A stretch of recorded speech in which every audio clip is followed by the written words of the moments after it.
अस्सलाम वालेकुम students, welcome to my YouTube channel easy solutions of mathematics. Chapter number 9 variational methods के अंदर हम जो डेसिक प्रॉब्लम्स कर रहे हैं उसके एग्जांपल नंबर 3 तक मैं आपको करवा चुकी हूँ। आज की वीडियो करेंगे हम लोग एग्जांपल नंबर 4। एग्जांपल नंबर 4 और 5 तकरीबन सेम है और बहुत ज़्यादा इंपॉर्टेंट एग्जाम्पल्स है, इसलिए मैं पूरी डिटेल से करवाऊँगी। अच्छा जी, एग्जाम्पल है find the shortest distance between the points A और बी। दो पॉइंट्स दिए हुए हैं इन द प्लेन और प्लेन हमें ये दी हुई है।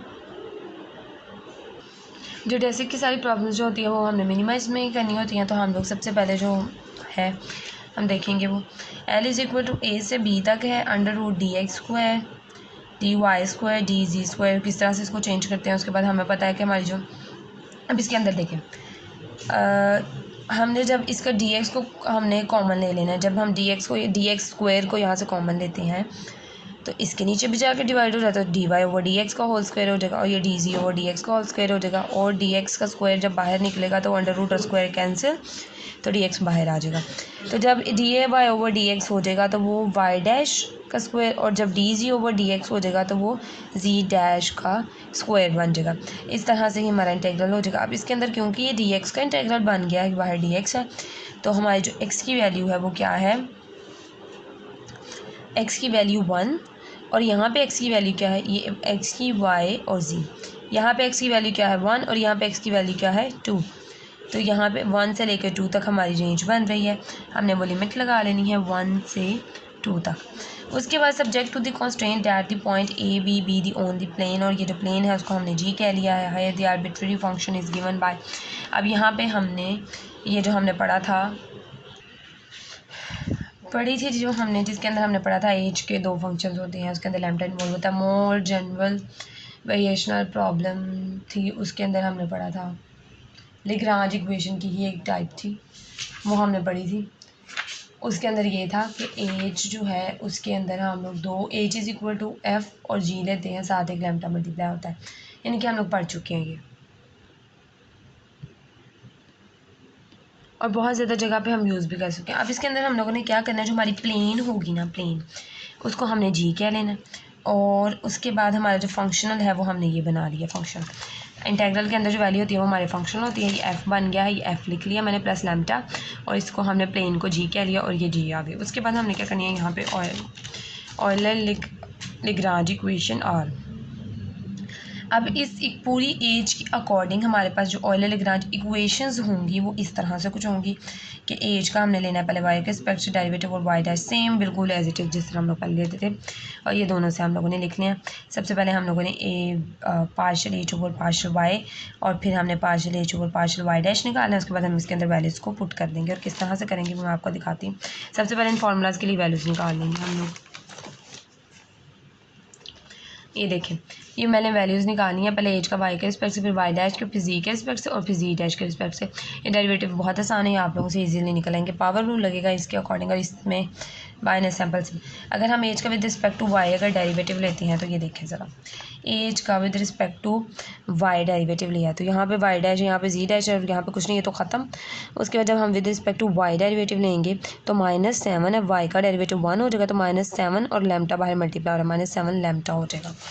तो ये कुछ इस तरह से डेरिवेटिव आएगा। और इसी तरह जब वाई डैश के अकॉर्डिंग लेंगे तो इस पूरी इक्वेशन में कहीं वाई डैश नहीं है तो सारा ज़ीरो हो जाएगा, और वाई डैश इसमें है तो इस पर पावर लग जाएगा क्योंकि होल अंडर रूट है।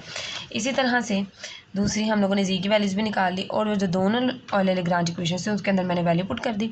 यहाँ पे partial H over partial Y की वैल्यू आ गई -d/dx, और partial H over partial Y dash की वैल्यू, ये सारी इसके अंदर लेके इक्वल टू 0। और इसी तरह से दूसरी ऑयलर लाग्रांज इक्वेशन भी हम लोगों ने बना ली, ये दोनों बन गई। उसके बाद जो प्लेन थी उसको हमने इक्वेशन नंबर 3 कह लिया, हो गया। अब हमने बनानी है लिमिट्स। लिमिट्स किस तरह से बनेंगी कि हमें पता है जो y है वो भी फंक्शन ऑफ x है, x है और y भी x का फंक्शन है यानी y ऑफ x है, और z भी x का फंक्शन है, z ऑफ x है। तो हमें पता है कि लिमिट कोई भी बाउंड्री कंडीशंस हम लोगों ने पढ़ा है, जो अंदर वैल्यू होती है वो x की होती है, और जो इक्वल टू होती है उसके वो उसकी अपनी वैल्यू होती है, यानी y इज़ इक्वल टू -1 है, लेकिन हमारे पास x की वैल्यू क्या है 1 है। इसी तरह यहाँ पे क्या है, y की वैल्यू जो है हमारी इस वाली कंडीशन के अंदर बाउंड्री कंडीशन के अंदर इस वाली में हमारे पास y की वैल्यू 1 है, लेकिन x की वैल्यू हमारे पास क्या है 2, और इसी तरह से यहाँ पे x की वैल्यू क्या है 1 और z की वैल्यू क्या है 0। यहाँ पे x की वैल्यू -1 और z की वैल्यू -1 हो गई। अब मैं आपको बताती हूँ इसे किस तरह से बनाना है। हमारे पास क्या है, y, ये x1 लिखती हूँ मैं, x1 y1 z1 लिखें बिना, x1 y1 z1 ना भी लिखे तो भी x y और z, ये हो गया। अब इसके अंदर से जब हमने y की कंडीशंस निकालनी है तो क्या होगा, y of 1 is equal to -1, यानी y क्या है, -1 है। 1 1 चाहे ना भी लिखें, आप सिंपल y करें, y of 1 is equal to -1 और z of 1, y of x is equal to y की वैल्यू और z of x is equal to z की वैल्यू। तो y of 1 is equal to -1 and z of 1 यानी कि z of 1 is equal to 0, z की अपनी वैल्यू के ऊपर। इसी तरह से यहाँ पे y ऑफ x यानी y of 2 is equal to 1 और z ऑफ 2 यानी z x है, z ऑफ x इस तरह से z ऑफ x है इज इक्वल टू उसकी वैल्यू अपनी, तो z of 2 is equal to -1।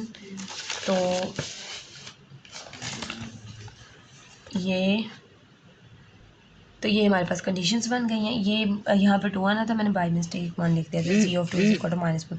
उम्मीद है आप लोगों को इसकी समझ आ गई होगी। अभी भी कोई कन्फ्यूजन हुई तो आप लोग मुझसे कमेंट सेक्शन में पूछ सकते हैं। उसके अलावा अगर आपने अभी तक मेरा चैनल सब्सक्राइब नहीं किया तो प्लीज़ मेरे चैनल को सब्सक्राइब करें और वीडियो को लाइक करना मत भूलिएगा। उसके बाद अब हम लोगों ने क्या करना है, इन दोनों को सॉल्व करना है। इन दोनों को हम लोग किस तरह से सॉल्व करेंगे कि सबसे पहले ये देखें, अगर हम इनको सॉल्व करें तो इन दोनों को कैंसिल करवाने के लिए यहाँ पे -7 लैम्डा है, तो हमें यहाँ पे भी अब हम अगर इनको सॉल्व करें, फॉर एग्जांपल ये माइनस का तो हम ये प्लस का, हम इनको ऐड करवाएंगे तो ये ख़त्म हो सकते हैं। तो हम इसके साथ हमें 7 चाहिए, तो हम लोग क्या करेंगे, मल्टीप्लाई 2/7 यानी जो इक्वेशन नंबर 2 है इस पूरी को हम लोग 7 से मल्टीप्लाई करेंगे एंड ऐड इट विद 1, तो हम इसे 1 में ऐड कर देंगे। जब हम यहाँ पे -7 से करवाएंगे इसको मल्टीप्लाई तो ये इस तरह से बन जाएगी। मैंने साथ लिख भी दिया, ये देखें। सेकंड वाली को जब हमने ऊपर वाली मैंने वैसे की वैसे लिख दी है, ये 1 वाली है और 2 वाली हमारे पास 7 के साथ मल्टीप्लाई करवाने के बाद ये हो गए। जब हम इन दोनों को ऐड करेंगे तो माइनस और प्लस वाली वैल्यू कैंसिल, और जब इनको ऐड करेंगे तो माइनस माइनस प्लस होता है तो माइनस dy/dx हो जाएगा।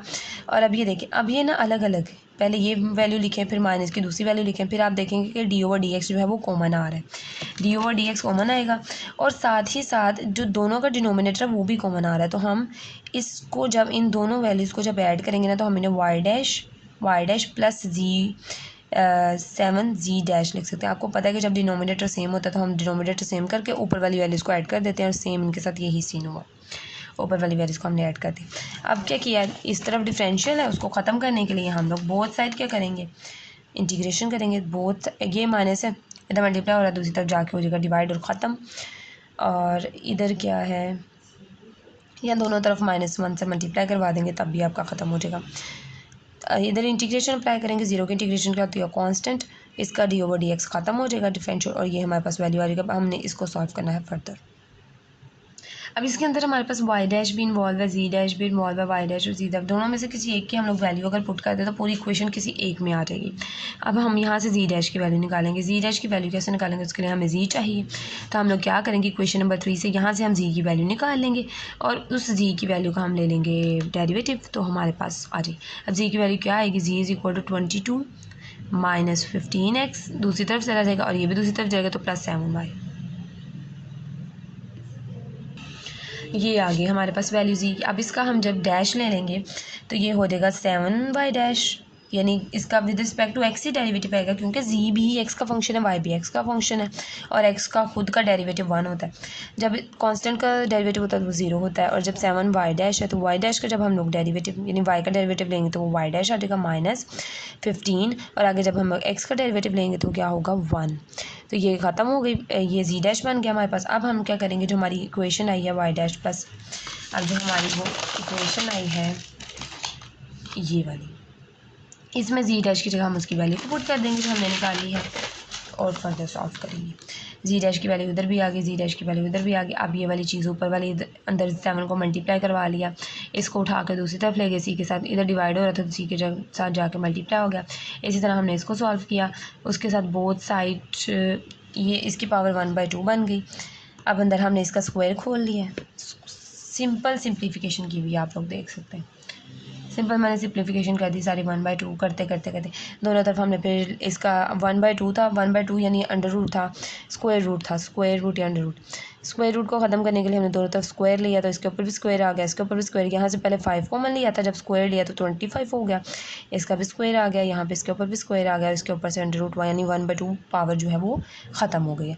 उसके बाद इसका होल स्क्वायर है, उसको हमने फर्दर सॉल्व किया और उसके बाद इसके अंदर से भी हम लोगों ने सारी सिम्प्लीफिकेशन देख ली। उसके बाद हम लोगों ने क्या किया है, दोनों तरफ से हमने वाई डैश स्क्वायर, हमने दोनों तरफ की वैल्यूज़ को इकट्ठा किया, वाई डैश स्क्वायर वाली वैल्यूज़ जो थी उनको हमने इस तरह ब्रैकेट में इकट्ठा लिख लिया और इसी तरह वाई डैश जिनके साथ था उनकी वैल्यूज़ को भी इकट्ठा लिख लिया और जो सिंपल वैल्यूज़ थी उनको भी हमने इकट्ठा लिख दिया। इस तरह तो quadratic equation in y dash, ये हमारे पास अब देखिए क्वाड्रेटिक इक्वेशन बन गई है। वाई डैश है, पहले स्क्वायर है, फिर सिंपल वैल्यू और फिर कुछ भी नहीं है, तो quadratic equation in y dash. अब हमें पता है कि हम लोग क्या करेंगे, अब क्वाड्रेटिक इक्वेशन का सोल्यूशन जो है डायरेक्ट वाई डैश जो होती है वो इज इक्वल टू, अगर फॉर एग्जांपल हम अल्फ़ा ले लें तो जब हम लोग इसका डेरिवेटिव ख़त्म करने के लिए बोथ साइड इंटीग्रेशन अगर हम करते हैं तो कांस्टेंट की इंटीग्रेशन क्या होती है, सिंपल उसके साथ एक्स आ जाता है, constant by integration d x आ जाएगा, उसका एक्स आ जाएगा और कांस्टेंट ऑफ इंटीग्रेशन बी, यानी कि वाई डैश अगर हम ख़त्म करें डैश को, डेरिवेटिव को ख़त्म करें, इंटीग्रेशन ले तो ये वैल्यू आती है। अब इस वैल्यू के ऊपर हमने जो कंडीशंस निकाली थी अपनी, यानी जो स्टार्टिंग में मैंने आपको बनानी सिखाई हैं, y of 1 is equal to -1 और y of 2 is equal to 1 थी, उन कंडीशंस को हमने इसके ऊपर अप्लाई करना है। सबसे पहले हम लोग इसमें एक्स की जगह पे क्या आएगा 1, यहाँ पे एक्स की जगह पे 1 आ गया प्लस, और वाई की जगह पे आएगा -1, तो वाई की जगह पे क्या आ गया -1 इज इक्वल टू एक्स की जगह पे 1 और सिंपल ये इक्वेशन नंबर 1 बन गई। इसी तरह से एक्स की जगह पे 2, वाई की जगह पे पहले हमने 1 लिख लिया, वाई की जगह पे 1 लिखा, एक्स की जगह पे हमने 2 लिख दिया तो 2 अल्फ़ा बन गया प्लस बीटा आ गया सिंपल। अब हमारे पास ये इन दोनों को हम दोनों सब्ट्रैक्ट करेंगे तो हमारे पास अल्फ़ा की वैल्यू क्या है, वो आ जाएगी 2। इन दोनों का सब्ट्रैक्ट किया तो हमारे पास अल्फ़ा की वैल्यू 2 आ गई। उसके बाद हमने इनमें से इक्वेशन नंबर 1 में अल्फ़ा की वैल्यू पुट कर दी तो हमारे पास बीटा की वैल्यू भी आ गई।